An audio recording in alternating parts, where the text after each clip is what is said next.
got here.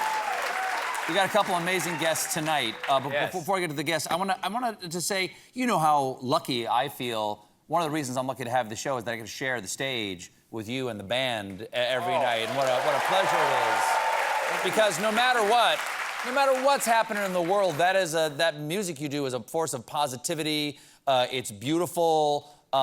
Beauty is truth, truth is beauty. That is all you know and all you need to know. And I'm curious what your reaction is to how moving it is to see the Ukrainian people playing music in the face of this evil.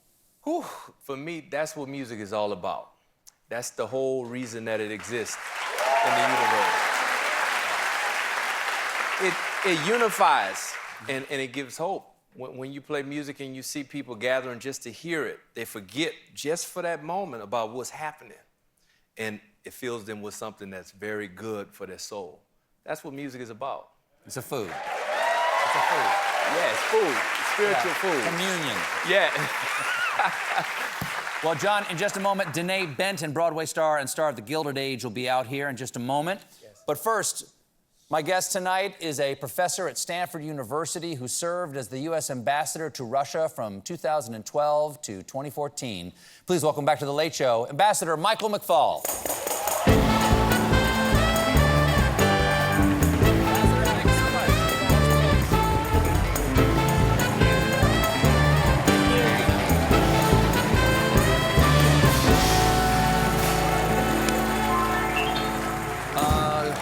Good to see you again. Great to be back. Ambassador Michael, how do you like it? Mike's just fine. Mike? Yeah, okay. why not? Can I call you Steve? What? No. Okay, all right. I might call you Ambassador because I'm a silly man with a stupid show, and these are very serious times, and Yes. I'm very grateful that you could be here to try to give us some context of what's happening.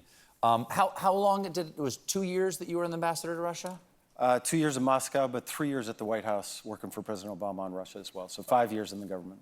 I understand that you're in touch with people who are in the bunker or wherever Zelensky is. That's right. Right now. And Just 30 minutes ago. You were just talking with some of them. Okay. Texting with them. So with a man standing right next to President Zelensky. So what are you hearing from them?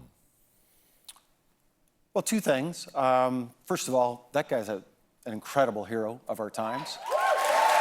Yeah.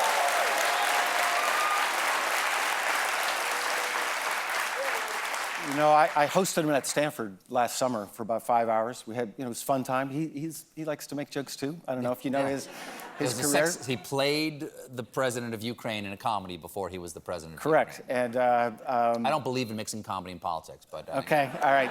You're not planning to run for president? Okay. Yeah. He just said it here. He's not running for president. But I mean, he's a charismatic, fun, interesting guy. I've followed his career for a long time. But to see this transformation is quite remarkable. Ukraine, you got to remember, is a democratic place. They got opposition parties, people that hated him. Things are nasty there. They've all rallied behind him, and he's truly a heroic figure in my eyes. So that's the first thing. They're fighting heroically. They're going to fight to the end. They will one day win. I don't know how long that will be, but they're also frustrated. They're also frustrated. They want more from the Western powers, and us specifically, obviously. Correct. But what more can we really do? I'm sorry, but I want to get to that subject. What can we do short of actually getting in the military engagement, to be fighting on the ground with them or in the air? Well, I do not believe that we should go to war with Russia in Ukraine. So when there's an argument about the no-fly zone, right? That's the latest news right now. That means no-fly zone is a euphemism for a declaration of war. That means that an American pilot shoots down a Russian pilot, and that's a declaration of war. So we should just call it that. I think that's a mistake. I don't think we should do that. I support the president. We'd also have to take out anti-aircraft batteries and stuff like that, right? Correct. You just can't fly sorties over there. And the Russians, by the way, have very good anti-aircraft systems. And some of them are in Russia, so we'd have to be bombing in Russia. Correct. So I think that's off the table. I support the president on that. Everything short of that, I think we should do for them. And that means more weapon systems and more sanctions on the Russian economy. So more weapons, more sanctions, that's what they want. I mean, he wants more than that. He wants a no-fly zone. Zelensky says that very clearly because he wants NATO to be involved in the war. And can you blame him? He's already in the war. He's in the war. His kids are dying. Their children are being bombed by this this evil man who rules Russia. He wants us to get involved, and that's the difficult space. That's his national interest. The president is protecting us. They overlap a lot, but there's some places where they disagree.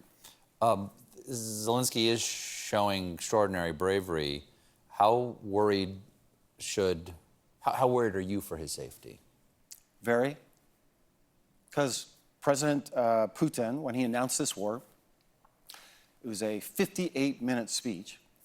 So by the way, if you got to give a 58-minute speech to explain what you're doing, that probably means you don't really understand what you're doing. I'm probably the only person to listen to the whole thing. I speak Russian. I'll bet you most Russians tuned out after, minute 50.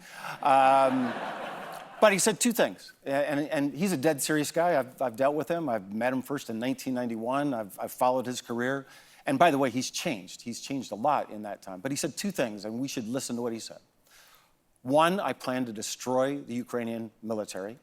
And two, I want to carry out denazification. And what he means by that is to wipe out the government, to kill Mr. Zelensky. Our intelligence has found a hit list of people that they plan to kill, and they are the people that led what the Ukrainians call the Revolution of Dignity back in 2014. I have several friends on that list, and he's dead serious about it. And I just want to be clear, when he says denazification, he's talking about a Jewish president, Zelensky, whose native tongue is Russian, whose grandparents fought against real Nazis in World War II. That's what he plans to do. And by the way, they're already killers. They're murderers. They're called Kadyrovtsi. Try to say that word. It's a hard word. They are Chechen assassins whose job is to take out assassinations. So I'm very worried for him. I admire his courage to stay in Kiev, the capital, but I worry for him and the people around him. We have to take a break, but when we come back, I will ask Ambassador McFaul how this war is playing to the Russian populace. Stick around.